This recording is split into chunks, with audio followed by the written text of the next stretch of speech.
In the salt-kissed air of Newport Bay, where the gleaming hulls of billionaire yachts bob beside the weathered trawlers of working fishermen, a father's quiet determination was about to prove that the greatest innovations often come from the humblest hands.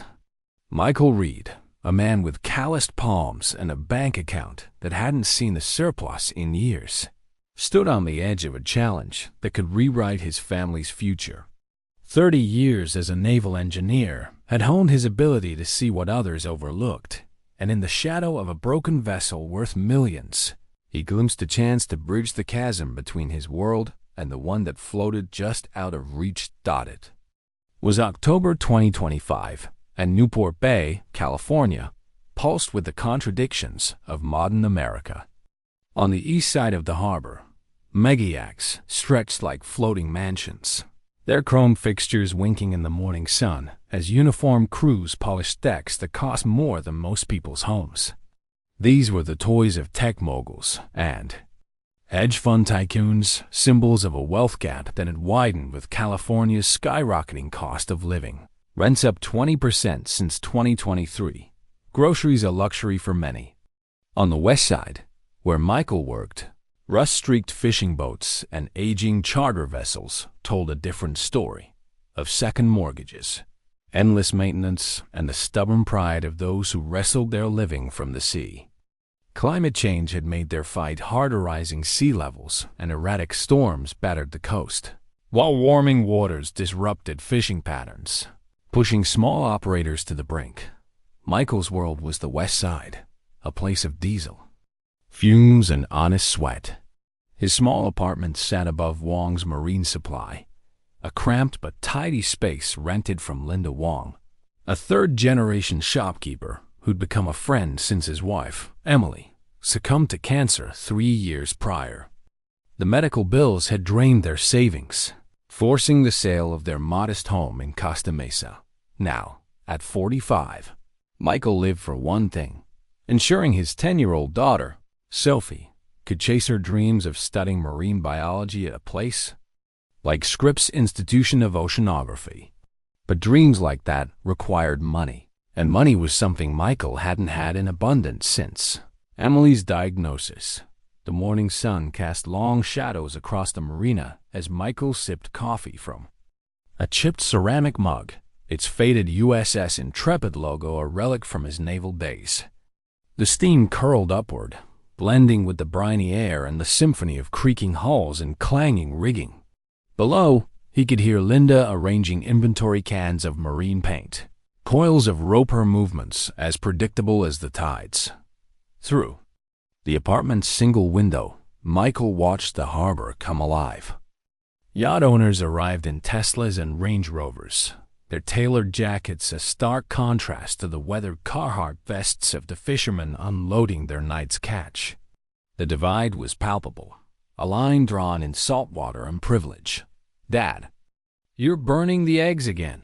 Sophie's voice cut through his thoughts, laced with the patient exasperation of a child wise beyond her years. At 10, Sophie Reed had inherited her mother's sharp mind and her father's relentless curiosity. Her dark hair was pulled into a practical ponytail, revealing Emily's delicate features, and she wore a faded hoodie from Linda's granddaughter, carrying it with a confidence that transcended hand-me-downs. She was already dressed for school, her marine biology textbook, a dog-eared treasure from a library sale, open on the kitchen table. Michael turned from the window, rescuing the eggs from their sizzling fate on the ancient stovetop. "Morning, kiddo," he said, dividing the slightly scorched breakfast onto 2 mismatched plates. "Sleep well?" "I dreamed about bioluminescent algae again," Sophie replied, settling into her chair and flipping to a bookmarked page. "Did you know noctilucoscintillans can produce light through a chemical reaction that's 80% more efficient than LED bulbs? It's like the ocean's throwing its own light show." Michael smiled, a pang of nostalgia hitting him. Emily had loved the ocean's mysteries, her career as a marine engineer driven by a passion for its hidden mechanics. After her death, he'd feared Sophie might lose that spark, but it had only grown brighter, fueled by late-night talks and library books. "Tell me more while we eat," he said, sliding a plate toward her dot as Sophie launched into an explanation of luciferin and luciferase. Her eyes lit up with the same wonder Emily once had. "The coolest part is the colors," she said between bites. "Blue, green, even red in some species. It's all about chemical composition. Mom would have geeked out over this." "She would have," Michael agreed, tucking a stray hair behind. Sophie's era gesture that had become second nature since Emily's passing.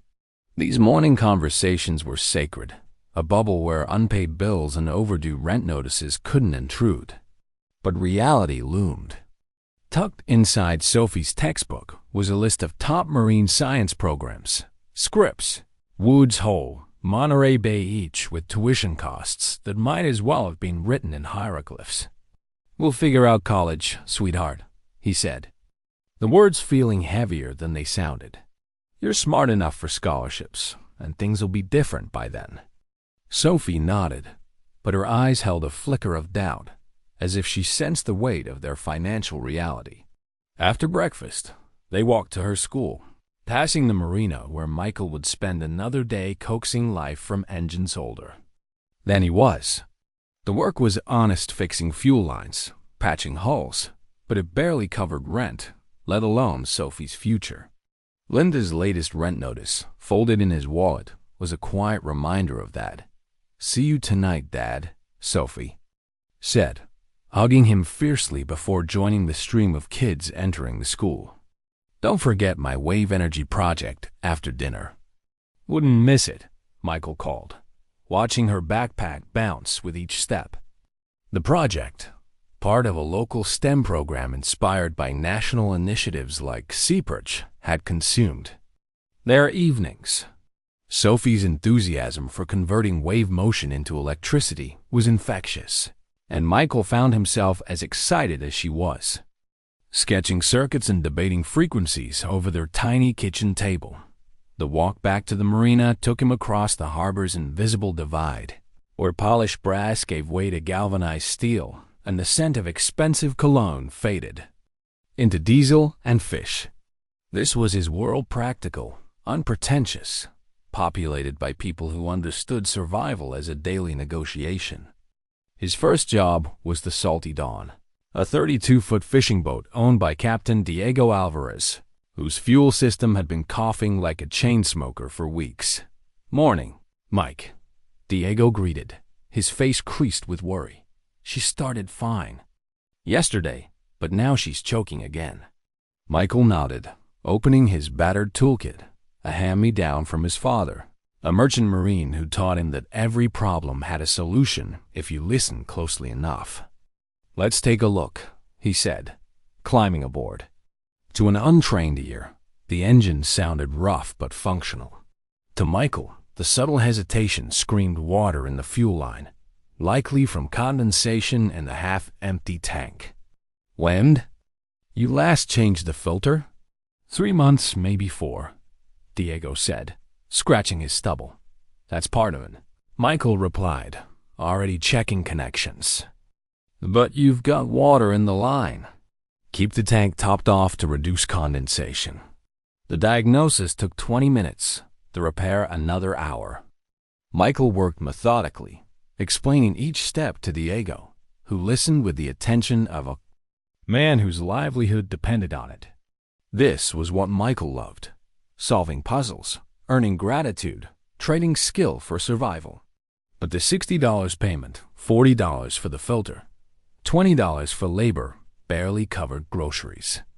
At this rate, he'd need to work 18-hour days just to break even. And even then, Sophie's college fund remained a distant dream. By noon, Michael had moved through a series of small jobs: a clogged cooling system, a misaligned propeller, each reinforcing his reputation as the marina's fix-it man. But reputation didn't pay medical bills still arriving from Emily's treatment, nor did it bridge the gap to the east side, where yachts like Tax Haven and Liquid Fortune gleamed with untouchable wealth. He was eating a turkey sandwich, by the fuel dock when Linda Wong approached, her expression a careful mask of concern. At 68, Linda carried the quiet authority of someone who'd built a business through fair dealing and sharp instincts. Her family had owned the marina for 3 generations, and she knew the rhythm of the harbor as well as its financial undercurrents. "Mike, we need to talk," she said, settling beside him on a weather bench. "I know things have been tough since Emily's bills. I've been patient because you and Sophie are good people, but the marina's expenses don't stop." Michael nodded, the conversation he dreaded for weeks finally arriving. "I'm behind on rent, Linda. I know. Can I work it off? Extra maintenance, weekends, whatever you need." "You already do more than I pay you for," Linda said, her tone gentle but firm. "The problem's math, Mike. 3 months behind. And at your income, you'll never catch up. I need a solution, not promises." The words hit like a cold wave. He'd prepared for this in theory, but hearing it under the bright sun, surrounded by the harbor's familiar hum, made it real. "How long do I have?" he asked. "End of the month. 2 weeks to catch up or find somewhere else." Linda stood, her decision heavy but final. "I'm sorry, Mike. You've been more than fair." As she walked away, Michael's gaze drifted to the east side, where the yacht sparkled like promises he'd never been allowed to touch. Somewhere in that world of wealth lay opportunities that paid more in a day than he earned in a month. But those opportunities were guarded by invisible walls-class credentials, connections. That afternoon, as he patched a charter boat's hull, the harbor buzzed with unusual energy. A sleek catamaran, unlike anything Michael had seen, was being towed into a premium berth. Its twin hulls bristled with wave energy collectors and gyroscopic stabilizers, a futuristic marvel that screamed innovation and trouble. Word spread fast. This was Ocean Harmony, the flagship of Harper Marine Technologies, owned by Abigail Harper, a young entrepreneur betting her fortune on sustainable marine propulsion. The yacht was broken, bleeding millions in failed contracts, and stumping every elite engineer on the West Coast. Michael found himself drawn to the commotion, his engineer's curiosity overriding his usual caution. The crowd parted to reveal Abigail Harper, standing on the yacht's deck like a captain facing a mutiny. Her tailored jacket and designer jeans screamed wealth, but her sharp green eyes and no-nonsense posture spoke of someone who solved problems through sheer will. "Careful with those lines," she barked at a crew member. "That stabilizer housing costs more than your car." Behind her, a team of technicians in matching polo shirts scurried with tablets and diagnostic tools.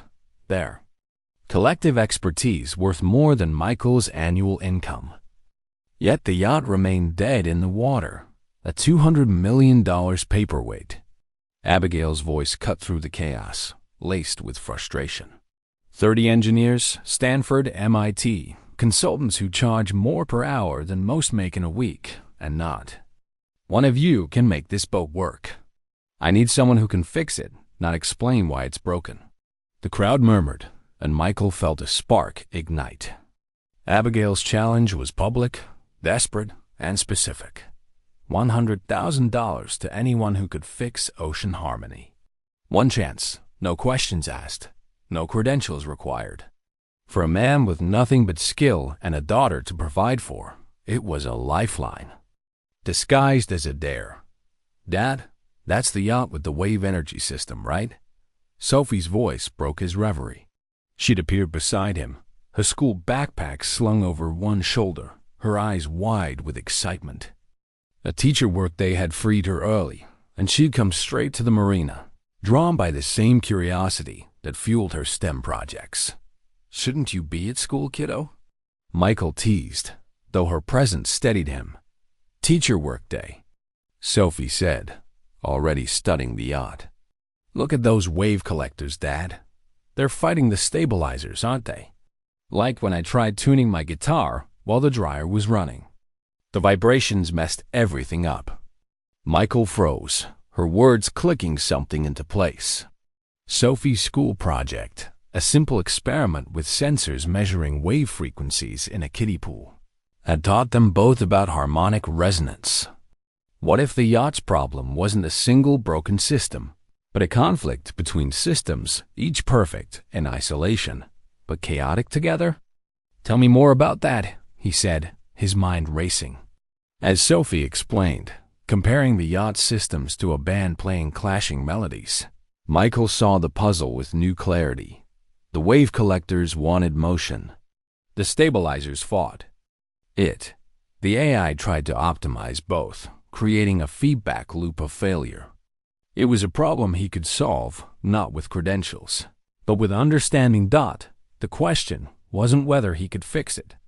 It was whether he had the courage to step across the harbor's divide and risk public failure for a chance at redemption. Abigail's challenge echoed in his mind. Asterisk, if you're so smart, fix my boat. Asterisk. With Sophie's hopeful gaze on him, Michael took a deep breath, tasting salt air and possibility.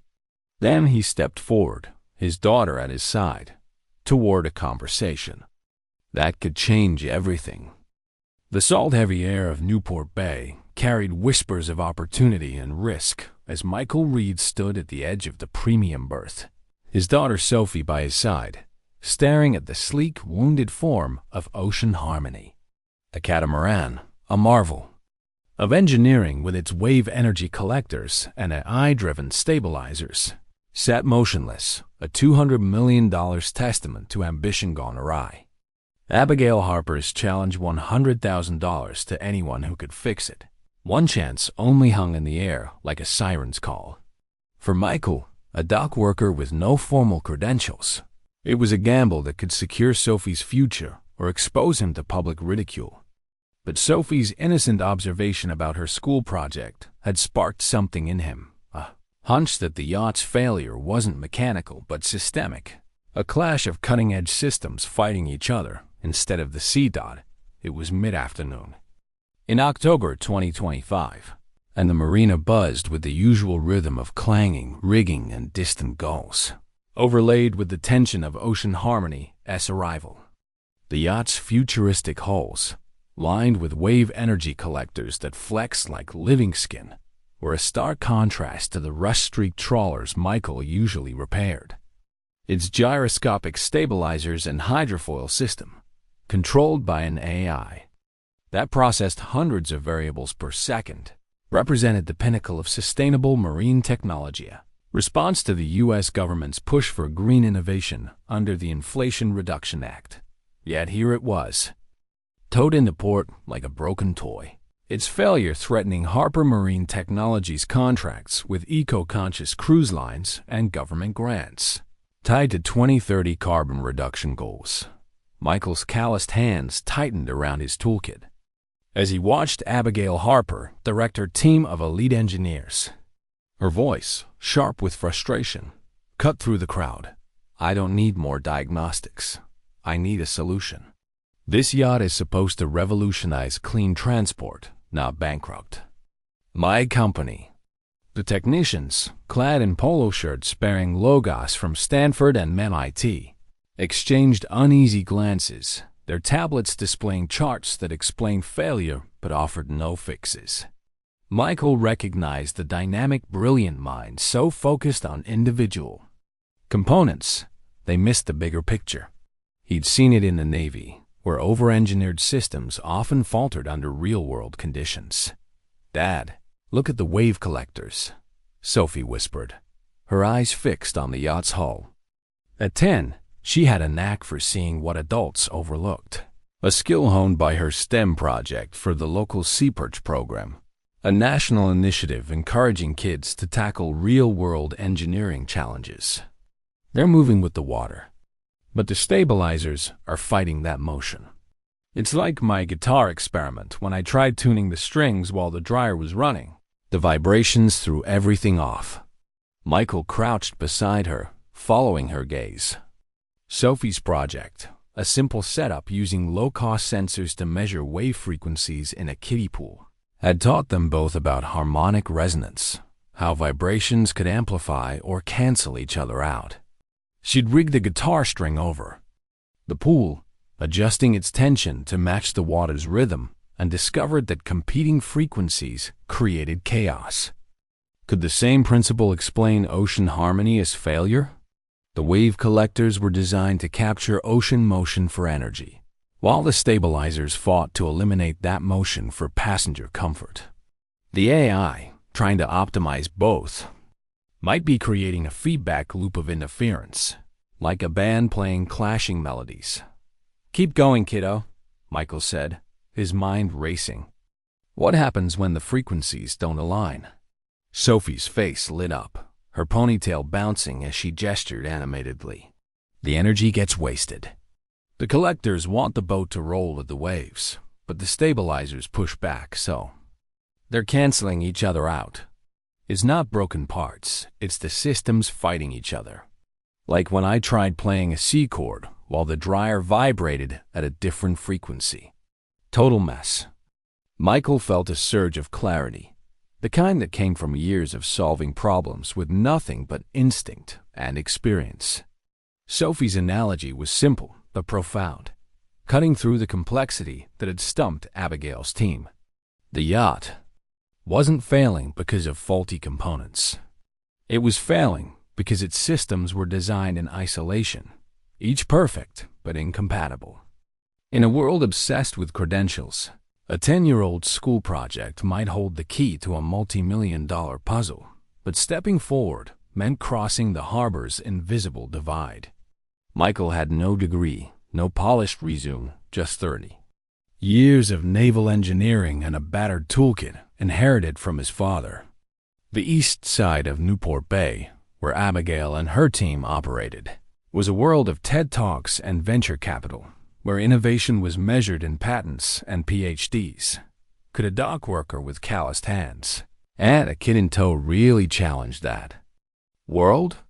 Doubt gnawed at him, sharpened by the memory of Linda Wong's rent notice and the tuition costs for Sophie's dream schools. "Dad, you have to tell her," Sophie urged, her voice a mix of conviction and impatience. "The ocean doesn't care about degrees. You always say that. If you can fix Captain Alvarez's boat, you can fix this one." Michael looked at his daughter, her eyes bright with the same fearless curiosity that had driven Emily to study the ocean's mechanics. Sophie was right. The ocean didn't care about credentials, only solutions. And solutions were Michael's currency, earned through decades of listening to engines and waves. He took a deep breath, the salt air grounding him, and made his decision. "Stay close, kiddo," he said, gripping her hand. "Let's go talk to Miss Harper." They approached the yacht's gangway, weaving through a crowd of curious onlookers, marina workers, yacht crews, and a few suited investors whispering about Harper Marine's looming losses. Abigail stood on the deck, her tailored jacket slightly rumpled, her green eyes scanning the horizon as if willing the yacht to fix itself. Her team's nervous chatter faded as Michael stepped forward, his work boots heavy against the polished dock. "Excuse me, Miss Harper," Michael said, his voice steady despite the skeptical glances from her technicians. "I'm Michael Reed. I work here at the marina, and I think I might have an idea about your yacht." Abigail turned, her expression shifting from exhaustion to curiosity as she took in Michael's weathered coveralls and Sophie's earnest face. A technician in a polo shirt emblazoned with Coastal Dynamics Consulting smirked, muttering something about local help. Michael felt the familiar sting of class dismissal, but he pressed on. "I don't have an engineering degree," he admitted, meeting Abigail's gaze. "But I've spent 30 years fixing boats, from Navy destroyers to fishing trawlers. My daughter here noticed something about your wave collectors and stabilizers that I think you should hear." Abigail's brow arched, but there was no condescension. In her eyes only a flicker of intrigue. "Go on," she said, crossing her arms. "I'm listening." Sophie stepped forward, clutching her notebook, her voice clear despite the intimidating audience. "Your yacht systems are fighting each other, she said. The wave collectors need the boat to move with the ocean to generate energy. But the stabilizers are trying to stop that movement to keep things steady. It's like trying to play a guitar while someone shakes the strings. They're out of sync. The simplicity of the observation caught Abigail off guard. She glanced at her lead technician, Rachel Torres, a woman with a Stanford PhD whose tablet was still flashing error codes. "Harmonic interference?"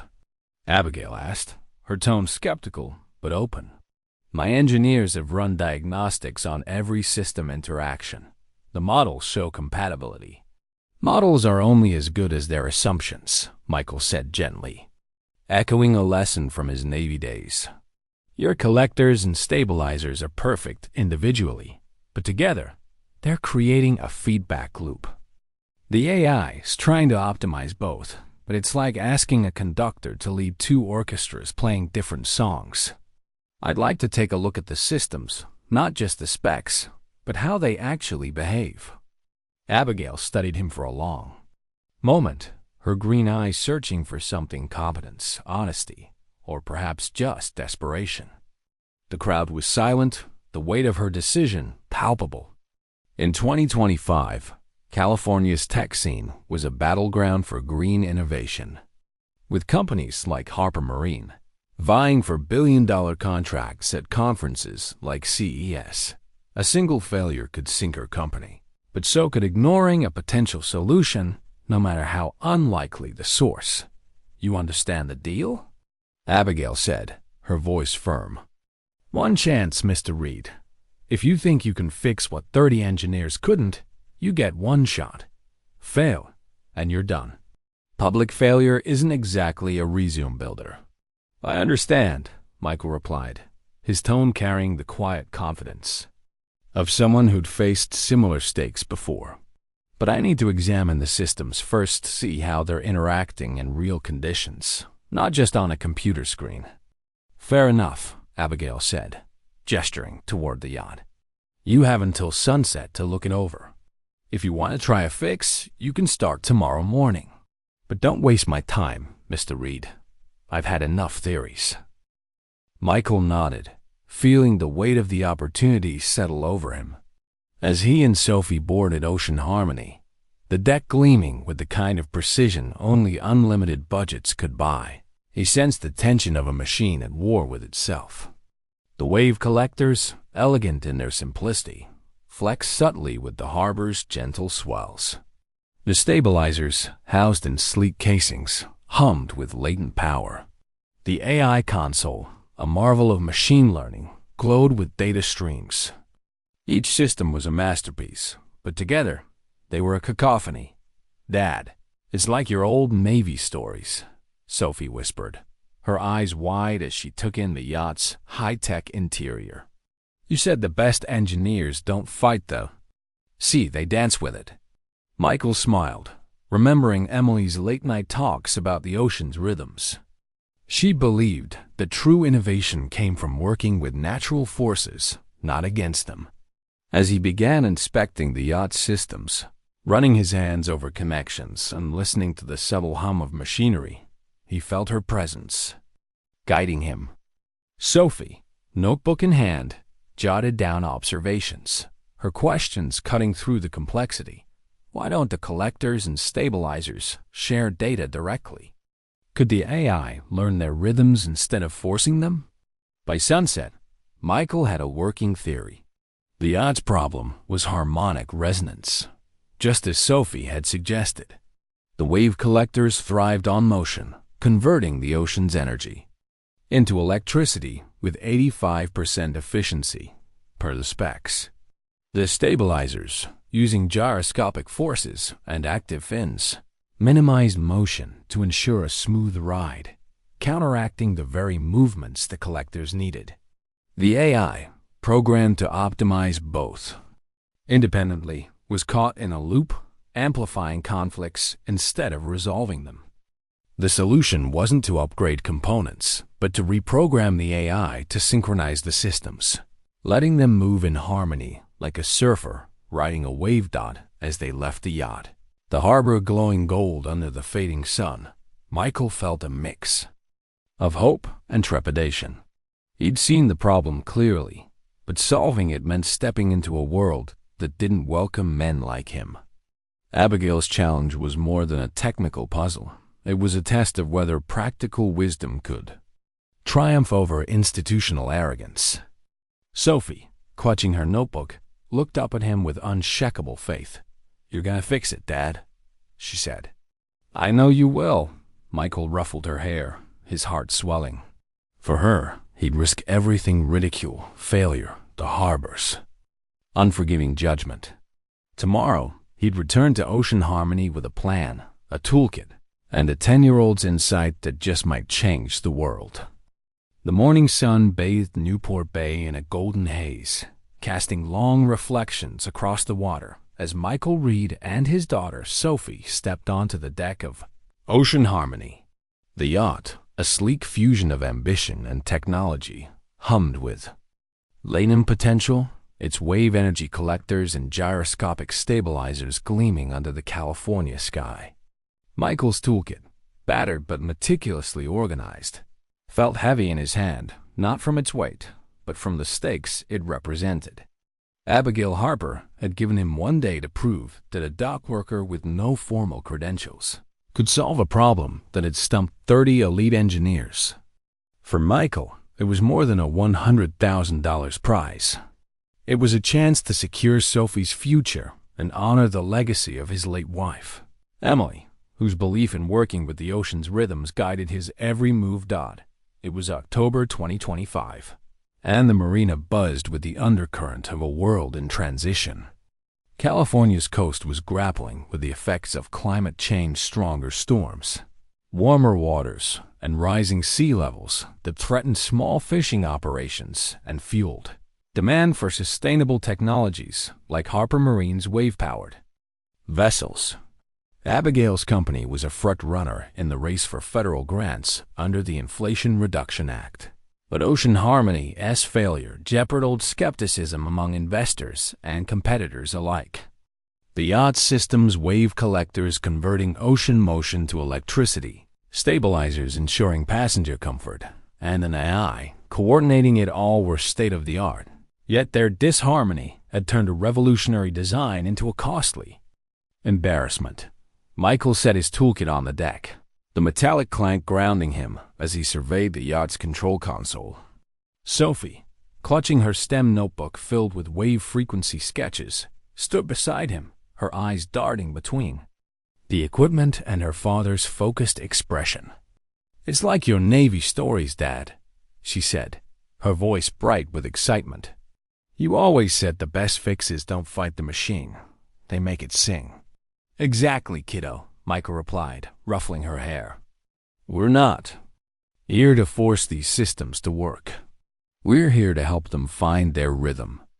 Abigail Harper approached, her tailored jacket replaced by a practical windbreaker, her green eyes sharp with a mix of hope and skepticism. Beside her was Rachel Torres, the yacht's chief engineer, whose Stanford credentials and no-nonsense demeanor commanded respect. Rachel's tablet displayed real-time diagnostics, error codes blinking like distress signals. "Mr. Reed," Abigail said, her tone professional but curious, "you've got until sunset. What's your plan?" Michael gestured toward the wave collectors along the hull. "Your systems are fighting each other," he explained.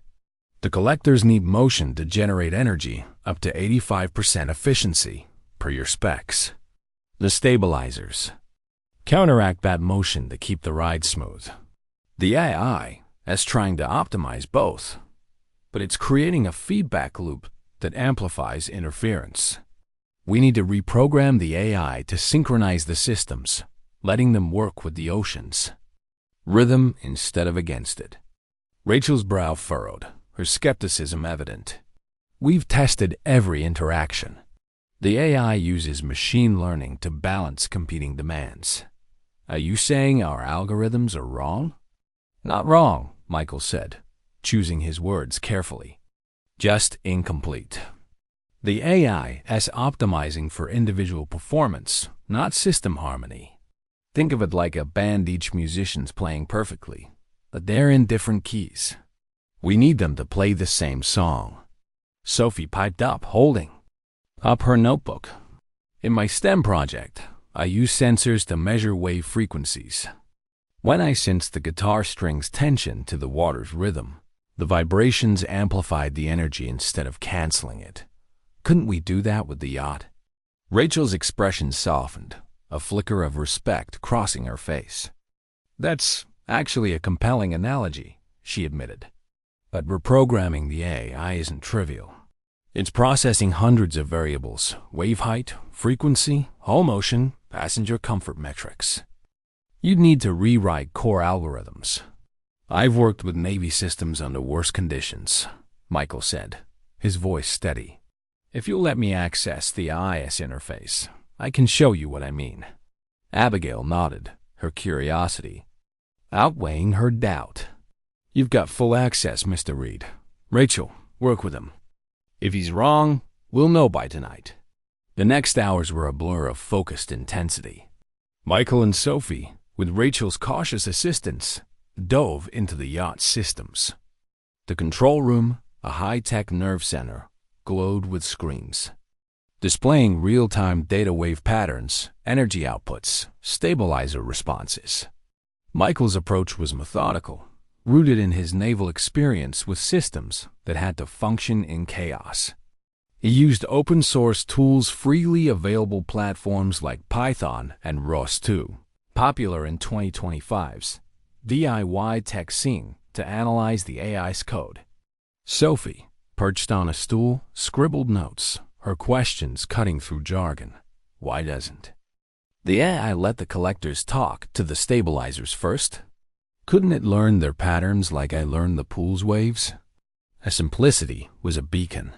Michael realized the AI needed a new framework, one that prioritized system-wide harmony over isolated optimization. He began drafting a software patch that would allow the wave collectors to feed real-time motion data directly to the stabilizers, enabling them to channel motion rather than resist it. The AI would then adjust both systems dynamically, like a conductor aligning an orchestra to the ocean's tempo. Rachel, initially reserved, grew engaged as Michael explained his logic. You're bypassing the AI's default optimization loops, she said, peering at his code. It's elegant, but risky. If the systems overcorrect, we could destabilize the entire yacht. That's why we'll test it incrementally. Michael replied, start with low-level adjustments in the harbor. Monitor the feedback and scale up. The ocean's been moving energy for billions of years. It's smarter than any computer. We just need to listen. Abigail, observing from the sidelines, began to see Michael differently. His lack of credentials didn't diminish his competence. It amplified it. In a world where her company faced pressure from investors and environmental activists, some of whom protested at SEA's 2025 for faster green solutions, Michael's practical wisdom was a rare asset. During a break, as the team sipped coffee on the deck, she shared her own struggles. My mother, Eleanor, thinks this yacht is a vanity project, she admitted, her voice low. She wants me to focus on profit, not ideals. If ocean harmony fails, I lose everything: contracts, grants, my reputation. Michael nodded, recognizing the weight of expectations. I know about pressure, he said, glancing at Sophie, who was sketching wave patterns. After my wife, Emily, passed, I promised Sophie she'd have a shot in her dreams. Marine biology at Scripps doesn't come cheap, and dock work barely keeps us afloat. This yacht is my shot, too. Abigail's eyes softened, a crack in her. CORPORAT armor. Emily was a marine engineer, wasn't she? What would she think of all this? Michael smiled, the memory bittersweet. She'd say we're doing it wrong if we're fighting the ocean. She believed the best designs work with nature, not against it. That's what I'm trying to do here. Help your yacht dance with the waves, not wrestle them. Sophie, overhearing, chimed in. Mom always said the ocean's like a puzzle. You don't force the pieces. You find where they fit. Her words, simple yet profound, drew a laugh from Abigail, who knelt beside her. Your mom sounds like someone I'd have liked, Abigail said. And you're pretty smart yourself, Sophie. Ever think about engineering instead of marine biology? Sophie grinned. Maybe both. The ocean's got a lot to teach us. As the afternoon waned, Michael's patch took shape. He and Rachel recalibrated the wave collectors to share data with the stabilizers, using real-time sensors to mimic the ocean's natural frequencies. The AI, reprogrammed with open-source machine learning libraries, began learning to synchronize the systems, rather than optimize them independently. A test run in the harbor showed promising results. The yacht's motion smoothed out, the collectors generating 10% more energy without destabilizing the hull. But the work wasn't just technical. It was personal. Michael and Abigail found common ground in their shared defiance of convention. She admired his ability to explain complex systems without jargon, a contrast to her consultant's endless theorizing. He respected her willingness to bet on a vision, even under pressure from her mother and investors. Sophie, with her unfiltered curiosity, bridged their worlds, asking questions that sparked new ideas. What if the AI could predict wave patterns like weather apps predict storms? She suggested, prompting Rachel to explore predictive algorithms. By sunset, the yacht hummed with a new rhythm, its systems no longer at war. Michael wiped his hands on a rag, his confidence tempered by caution. It's a start, he told Abigail. The patch needs real-world testing, open water, variable conditions. If it holds, you'll have your revolution. Abigail studied the readouts, her expression a mix of relief and determination. You've given us more progress in a day than my team managed in months. Tomorrow we'll take her out for a full test. But, Michael, you're risking a lot. If this fails, the marina will talk about it for years. I've got Sophie to think about, Michael said, glancing at his daughter, who was documenting sensor data with scientific precision. Failure's not an option. As they left the yacht, the harbor glowed under a crimson sky, the divide between east and west sides softening in the twilight. Michael felt Emily's presence in the gentle lapping of waves, her philosophy guiding his work. He and Sophie walked home, her chatter about wave frequencies mingling with his thoughts of what tomorrow's test might bring. Abigail's trust, Rachel's respect, and Sophie's faith had transformed a gamble into a mission. The yacht was no longer just a machine. It was a bridge to a future where practical wisdom could outshine institutional arrogance, and where a father's love could defy the odds. The Pacific Ocean churned under a darkening sky as ocean harmonies sliced through the swells, her wave energy collectors humming in sync with the sea's rhythm. Michael Reed stood at the yacht's helm, his calloused hands steady on the controls, feeling the vessel respond with a grace that proved his modifications were more than theory. They were a revolution. Beside him, Sophie Reed, her notebook open to wave frequency data, watched the horizon with a mix of awe and excitement. Abigail Harper, her green eyes scanning the readouts, radiated cautious optimism. It was October 2025, and their 2-week test voyage was meant to validate Michael's solution to the yacht's systemic disharmony. But as the California coast faded into the haze, a storm was brewing both in the sky and in the shadows of corporate ambition. Climate change had turned the Pacific into a crucible of unpredictability.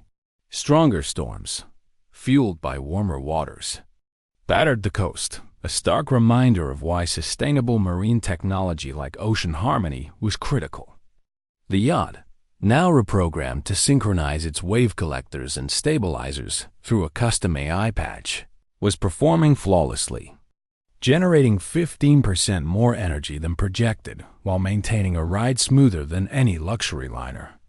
Abigail's company, Harper Marine Technologies, stood to secure multi-million-dollar contracts with eco-cruise lines and federal grants, tied to the Inflation Reduction Act if the test succeeded. But success had enemies, and Michael sensed an unease that went beyond the gathering clouds. "Dad, look at the energy output," Sophie called from her station near the wave collector monitors. "It's spiking with the bigger swells. The AI's learning the wave patterns like we thought." Michael nodded, pride swelling as he watched the data stream across the console. His patch, built with open-source Python libraries and tested in Newport Bay's gentle harbor, was adapting to open ocean conditions. The wave collectors, no longer fighting the stabilizers, channeled the sea's motion into electricity, while the AI coordinated both systems like a conductor leading a symphony. Rachel Torres, the yacht's chief engineer, checked her tablet, her initial skepticism replaced by professional admiration. "Energy efficiency's up 20% from yesterday," she said. "Passenger comfort metrics are better than our best projections." "You've got something special here, Michael." Abigail, standing at the observation window, turned with a smile that softened her corporate edge. "If this holds, we're not just saving my company, we're redefining marine transport. The Department of Energy will eat this up at CES 2026. But Michael's satisfaction was tempered by a nagging instinct, honed by years of troubleshooting Navy systems under pressure. Subtle anomalies flickered on the secondary monitor's miner. Power fluctuations in the backup circuits, irregular sensor pings that didn't match the primary systems. They were small, easy to dismiss, but to Michael, they were like a faint cough in an engine's hum. "Rachel, can you pull up the auxiliary electrical logs?" he asked, keeping his tone neutral to avoid alarming Sophie. Rachel frowned, tapping her tablet. "Looks like noise in the system. Probably just interference from the storm. We're expecting 12-foot swells by tonight. Climate's been brutal this season." "Maybe," Michael said, but his gut told him otherwise. He excused himself to check the engine compartment, leaving Sophie with Abigail and Rachel on the bridge. Below deck, the yacht's mechanical heart thrummed with the quiet efficiency of his modifications. But as he traced the wiring to the secondary electrical panel, his blood ran cold. Nestled among the legitimate circuits was a device he didn't recognize, a sleek black box, unmarked, wired into the navigation and safety systems. It was connected to the emergency beacons, life raft controls, and satellite communications, with a faint LED pulsing ominously. "Jesus," Michael muttered, recognizing the implications. This was no glitch, it was sabotage, designed to disable the yacht's critical systems in conditions like the approaching storm.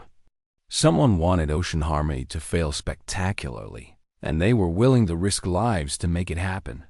Footsteps on the stairs snapped him out of his thoughts. A tall man in a tailored jacket descended, his presence jarring in the cramped compartment. "Mr. Reed, I presume?" he said, his voice smooth with a faint East Coast accent. "Dr. Ethan Caldwell, Marine Systems Consultant.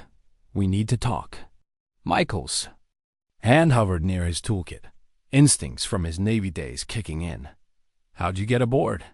"We're 20 miles offshore in a storm warning.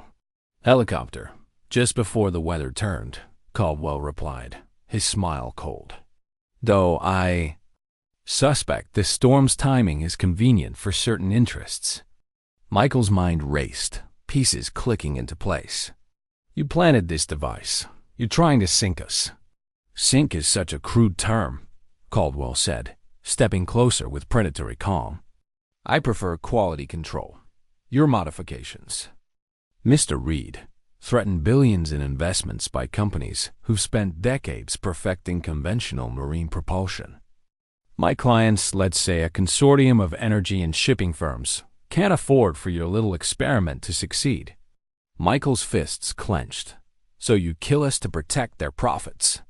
"Not kill," Caldwell corrected, producing a small remote control, its screen glowing. merely demonstrate the unreliability of uncredentialed innovation. When this yacht fails in a storm, rescued by diesel-powered vessels, it'll prove that sustainable tech isn't ready. Accidents happen. Of course, storms are unpredictable. The device's LED pulsed faster, and Michael realized it was armed with a dead man's switch. Tampering with it would trigger a full system shutdown, propulsion, navigation, communications, leaving them helpless in 12-foot swells. "What do you want?" he asked, stalling for time. "Simple," Caldwell sighed. "Publicly admit your modifications are experimental and flawed. Recommend Miss Harper revert to conventional systems designed by properly trained engineers. Then disappear back to your marina and stay silent. Do that, and this device stays dormant." "And if I refuse?" Caldwell's smile was chilling. "Then this storm will prove that amateur engineering can't match the ocean's fury." A tragedy father and daughter lost at sea due to preventable mechanical failure. The mention of Sophie ignited a cold fury in Michael. He'd faced danger in the Navy, but never a threat to his daughter. Caldwell had underestimated what a father would do to protect his child, and what a man who understood systems could achieve under pressure. 10 minutes, Caldwell said, checking his watch. "Decide or I activate it." Michael nodded, feigning compliance. "I need to check on Sophie first. Make sure she's safe." "Of course," Caldwell said magnanimously. "Family matters. But don't test my patience." Michael climbed to the bridge, where Sophie and Abigail were monitoring the storms. Approach. The sky had turned slate gray, waves crashing against the hull with growing force. "Dad, the yacht's handling the swells perfectly," Sophie said, her eyes bright despite the worsening weather. "Your patch is working." "I know, kiddo," Michael said, kneeling beside her. In low, urgent tones, he explained the situation. To Abigail and Sophie, Caldwell's Sabotage, the device's threat, the impossible choice. "He's got a remote that can kill our systems. If I remove it, it'll trigger. We're on our own out here." Abigail's face hardened, her voice shaking with fury. "This is corporate terrorism. He's willing to murder us to protect his client's market share. We need the Coast Guard." "With what?" Michael said grimly. "He's controlling outcomes. Even if we could call, help wouldn't reach us in time through this storm." Sophie, her young face pale but resolute, asked, "So what do we do, Dad?" Michael looked at his daughter, then at Abigail, who'd given him this chance and now faced the consequences of his success. The ocean roared outside, a reminder of the forces they were up against, natural and human. "We do what engineers do," he said. "We solve the problem." His plan was desperate, bordering on insane, but it was their only shot. Caldwell thought he understood ocean harmony systems, but Michael's modifications went beyond what any consultant could predict. The yacht wasn't just a collection of parts. It was a unified organism. It's an AI reprogrammed to adapt holistically. If Michael could use that adaptability, he might turn Caldwell's Sabotage into a trap. He spread the yacht's blueprints across the navigation table, his hand steady despite the rising wind. "Caldwell's focused on the primary systems, collectors, stabilizers, navigation," he told Abigail. "But my patch created backup pathways, hidden in maintenance circuits. If I let him think he's won, I can reroute critical functions around his device." "It's risky," Abigail said, her business mind calculating the odds. "If your patch fails, we lose everything in this storm. If we do nothing, we lose anyway," Michael countered. "This way, we have a chance." Sophie, stationed near the bridge window, whispered, "He's on a satellite phone. Dad, I heard him say timeline acceleration and acceptable losses. I think he's speeding things up." Michael's stomach tightened. Caldwell was impatient, narrowing their window. 30 minutes, Sophie added. That's what he said. 30 minutes to outsmart a corporate saboteur in a storm that could sink them. Michael's plan required precision. He'd write a software patch to isolate Caldwell's device, letting it disrupt non-critical systems while maintaining propulsion and comms through hidden channels. Abigail would monitor the storm, ready to take manual control if needed. Sophie would watch Caldwell for any sudden moves. Working at the console, Michael accessed the IS core with open-source tools, his fingers flying over the keyboard. The patch was a bypass system, rerouting power through the wave collector's emergency circuits and comes through maintenance channels. If it worked, the yacht would appear to fail while staying operational. If it didn't, they'd face the catastrophe Caldwell intended. "Dad, he's coming," Sophie hissed, spotting Caldwell ascending the stairs. Michael saved his work and closed the laptop as Caldwell entered, his remote glowing ominously. "Well, Mr. Reed, your decision?" "I need to know who's behind this," Michael said, stalling. "Which companies think my work's worth killing for?" Caldwell smirked. "You've stumbled into a bigger game. Fossil fuel firms, shipping giants. They've invested billions in diesel fleets. Your tech threatens their market share. Progress has a price."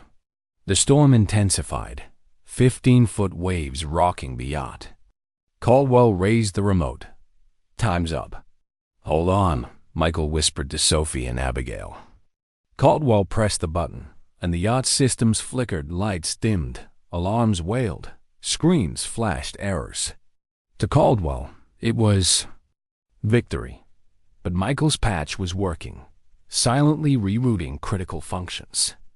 The yacht's heart still beat, hidden from the saboteur's eyes. The storm had broken over Newport Bay, leaving the Pacific a shimmering mirror under a clearing sky. Ocean Harmony glided into her berth, her systems humming with the quiet efficiency of Michael Reed's modifications, a testament to a triumph born from desperation and ingenuity. The marina buzzed with a crowd, dock workers, yacht crews, and suited investors, drawn by the news of the yacht's survival against both nature's fury and human malice. Michael stood on the deck, his calloused hands gripping the rail, Sophie at his side, her notebook clutched tightly. Abigail Harper, her windbreakers still damp from the storm, addressed the onlookers with a fire in her green eyes that spoke of victory and defiance. It was October 2025, and the success of Ocean Harmony was more than a technical feat. It was a challenge to a world that valued credentials over competence. The Coast Guard cutter, Steadfast, had taken Ethan Caldwell into custody hours earlier. His sabotage device secured as evidence of attempted murder and maritime conspiracy. The crowd's applause was spontaneous, a wave of admiration for the dock worker who'd outsmarted a corporate saboteur. But Michael felt the weight of what came next. His solution had saved the yacht, but it had also thrust him into a spotlight he'd never sought, exposing him to the scrutiny of a world divided by wealth and power. As the crowd dispersed, Abigail approached Michael and Sophie, her expression a mix of relief and resolve. "You did it, Michael," she said, her voice softer now, stripped of its corporate edge.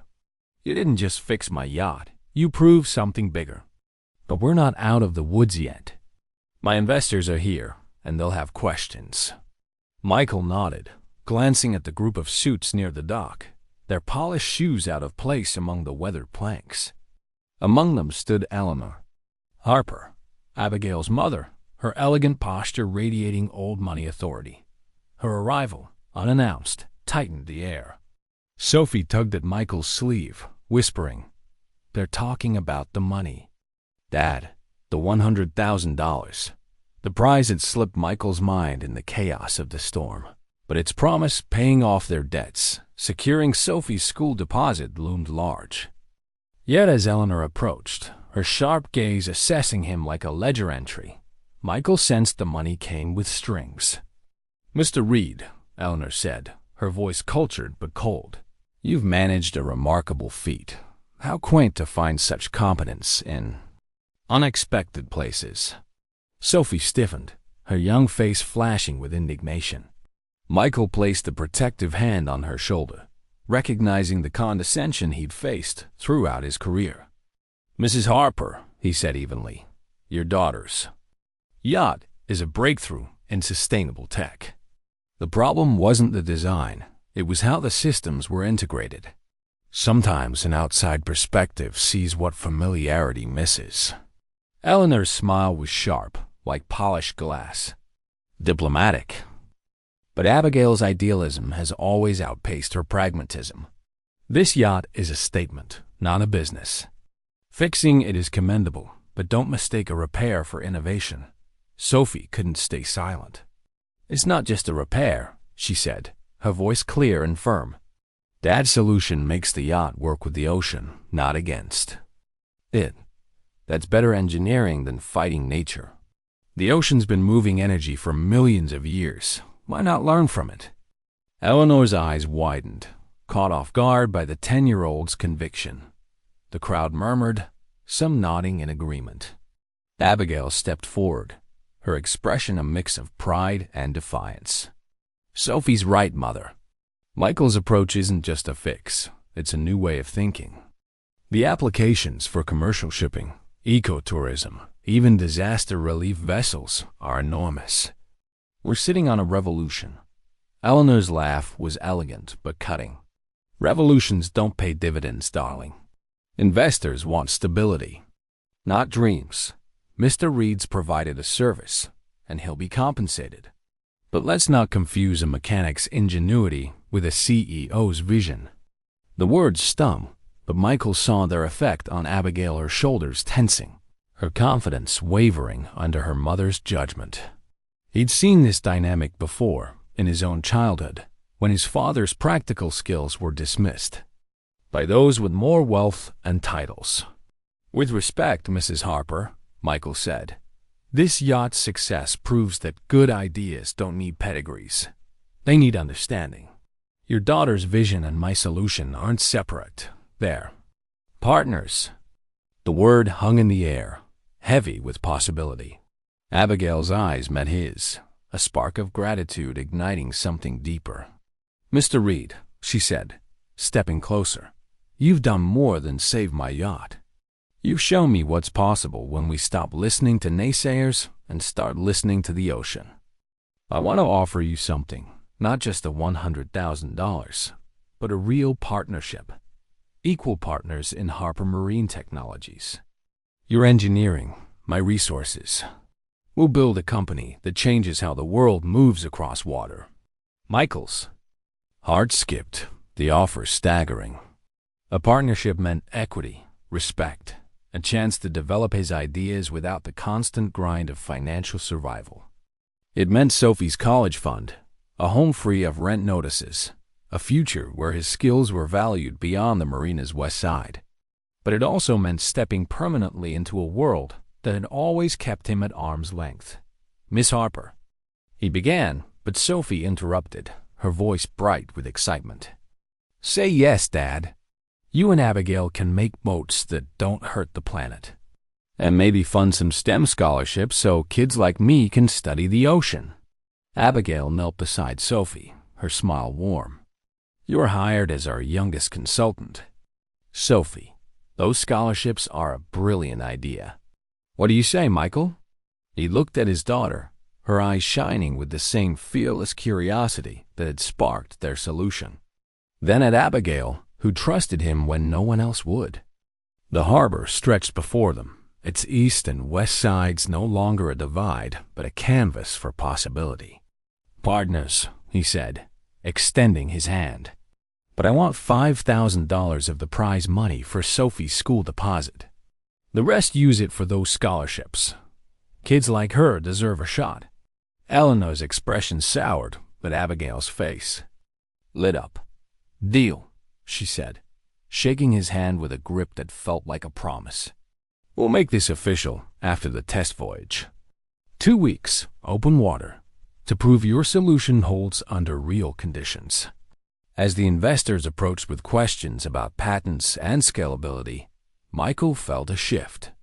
The yacht's success had drawn attention, but it also exposed him to buyers. New risks.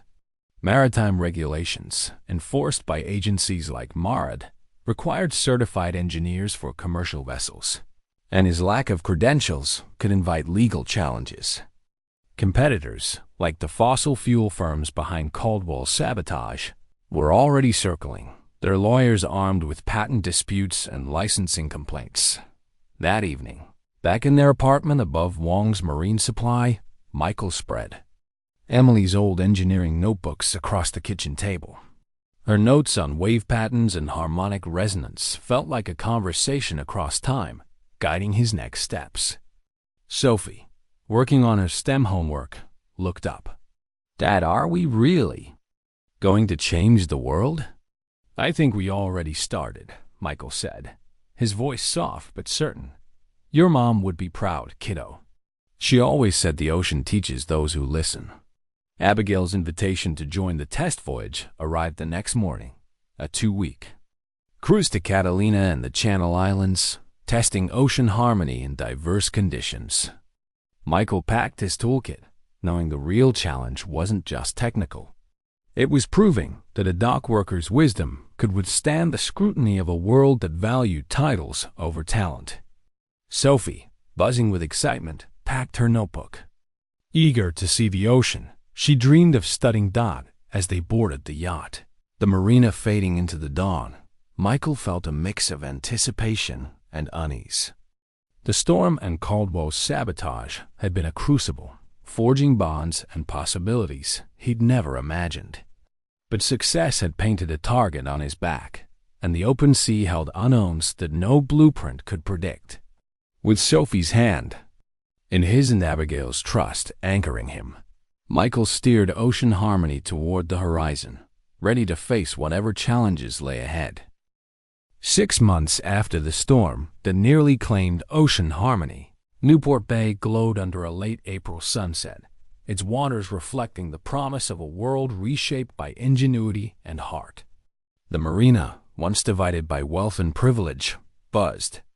With a new energy, a blend of weathered fishermen, tech entrepreneurs, and curious locals gathered to celebrate the launch of Harper Marine Technology's expanded mission. Michael Reed stood on the deck of Ocean Harmony, no longer just a dock worker, but a partner in a company poised to redefine sustainable marine transport.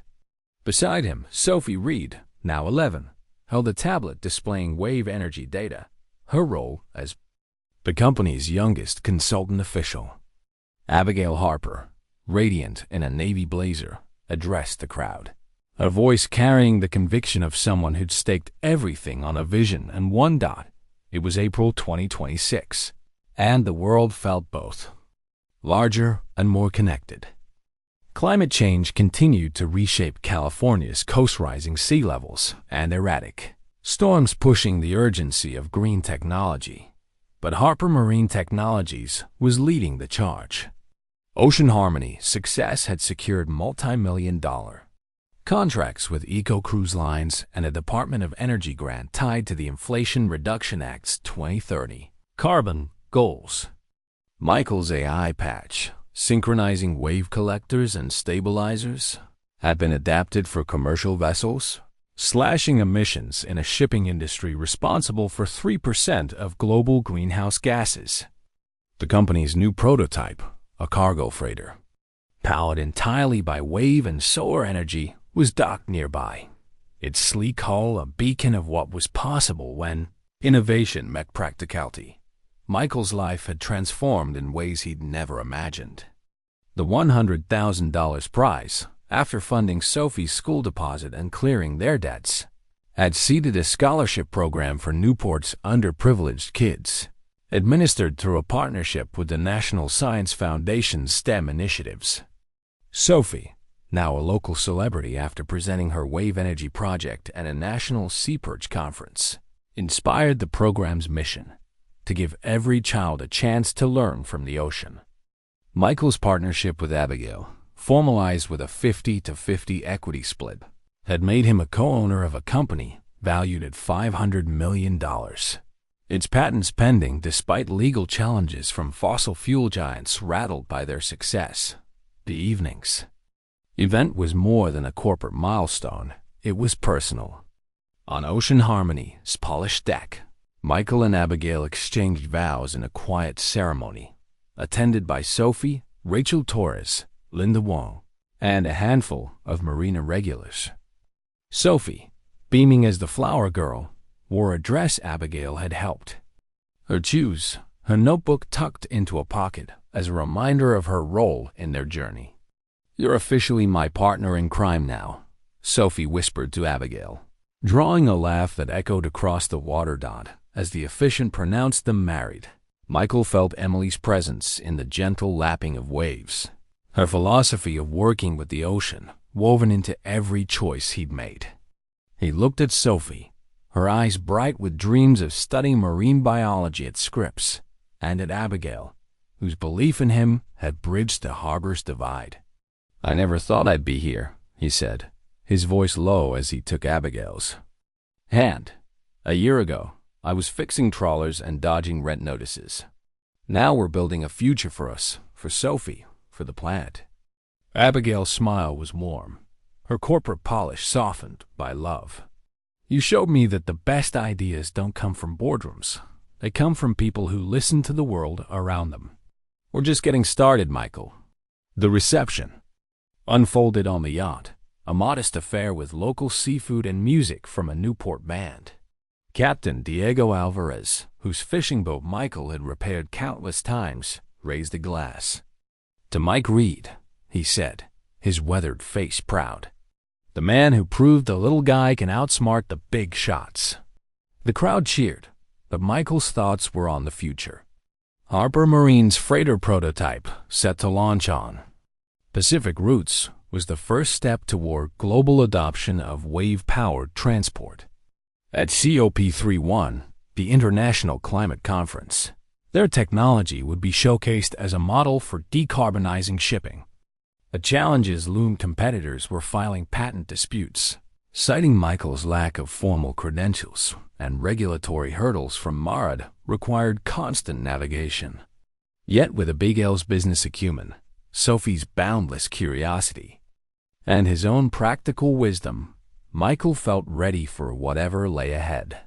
Sophie, sipping sparkling cider, tugged at Michael's sleeve. "Dad, look at the harbor," she said, pointing to the west side, where fishing boats bobbed beside new hybrid vessels retrofitted with Harper Marine tech. "It's like the ocean saying thank you." Michael followed her gaze. The marinas. East and west sides no longer a divide, but a unified ecosystem of innovation and community. Linda Wong, whose rent notice had once threatened their stability, now partnered with Harper Marine to supply sustainable materials, her business thriving. The scholarships had funded STEM programs for dozens of kids, some of whom were aboard, sketching designs inspired by Sophie's project dot as the band played a soft melody. Abigail leaned against Michael, her voice thoughtful. "We're not just building ships," she said. "We're building a world where people like you and Sophie aren't overlooked. That's the real revolution." Michael nodded, his heart full. The ocean stretched before them, its vastness a reminder of the challenges and possibilities ahead. Could their technology scale globally? Would competitors escalate their sabotage? Those questions lingered, but for now, the sunset painted the water gold, and Michael felt a rare certainty. They'd face the future together, as a family and a force for change. The yacht's deck grew quiet as guests departed, leaving Michael, Abigail, and Sophie to watch the stars emerge. "Mom would love this," Sophie said, her voice soft. "She'd say we're dancing with the ocean." "She would," Michael agreed, pulling Sophie close. "And she'd be proud of you, kiddo. You're the spark that started it all." As Ocean Harmony rocked gently in its berth, Michael looked toward the horizon, where the Pacific whispered of new journeys. The world was watching, and they were ready to lead. Ocean Harmony is more than a tale of technical triumph. It's a celebration of the human spirit's resilience and the power of unlikely voices. Michael Reed, a dock worker with no formal credentials, embodies the idea that wisdom born from experience can rival institutional expertise. His journey, fueled by love for his daughter Sophie and the memory of his wife Emily, underscores the universal drive to provide a better future for those we cherish. Sophie, with her childlike curiosity and STEM-driven insight, reminds us that innovation often comes from fresh perspectives, unburdened by convention. Abigail Harper's transformation from a skeptical CEO to a partner who values hard over hierarchy shows the strength of bridging divides, whether of class, education, or ideology. The story's heart lies in its celebration of collaboration and harmony, both with nature and among people. By aligning ocean harmony as systems with the ocean's rhythms, Michael and Sophie teach us to work with the world's natural forces, a timely lesson in an era of climate crisis. Their victory over corporate sabotage reflects the real world struggle against entrenched interests that resist change for profit. The scholarships they fund echo a broader call for equity, ensuring that talent, not wealth, shapes the future. This narrative challenges us to question who gets to innovate and whose voices matter. It's a reminder that progress isn't owned by elites, but built by those who dare to listen, learn, and act. Michael's story inspires us to value practical wisdom, to see potential in the overlooked, and to believe that even the smallest spark, be it a child's idea or a father's determination, can ignite a revolution. Love this story of grit, ingenuity, and hope? Subscribe to Legacy Stories on YouTube for more tales that celebrate the human spirit and the power of ordinary people to change the world. Join our community, share your thoughts, and stay tuned for the next chapter of inspiration.